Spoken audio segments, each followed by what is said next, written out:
May 31st, 1866, 1,000 Irish Americans who were all veterans of the U.S. Civil War met in Buffalo with a plan. They piled up on commercial barges and little fishing boats and went across the Niagara River with the intent of taking over the British military establishment at Fort Erie, Ontario. They were participating in what was known at the time as the Fenian raids. This was a series of attacks and threatened attacks by Irish Americans on British-held military establishments in Canada. And the goal was to try to force some sort of political change back in the old country, as in these Irish Americans would say, we're going to stop doing these raids on British military establishments in Canada once the British government starts meeting seriously with Irish leaders about Ireland's own independence from England. There's a monument here in Buffalo that commemorates the event. It's up in Towpath Park, which is nearby the old Port of Black Rock, where the attack launched from. And every year at the end of May, there's a memorial ceremony. This year is the 160th anniversary of the raid. Me and my wife went to the ceremony this past weekend. It was about a half hour long. It was organized by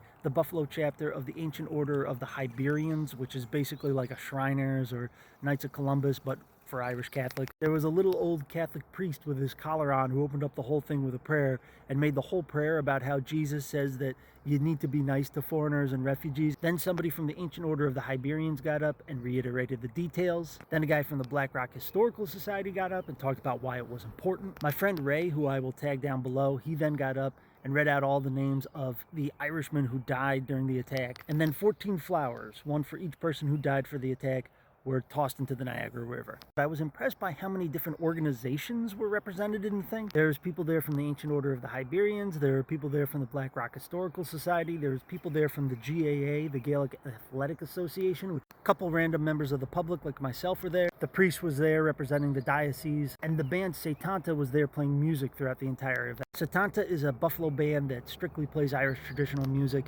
and the members also run the Irish Jam session down at Nietzsche's, which is the longest running Irish traditional music session in Buffalo, New York. Cool little nugget of Buffalo history there.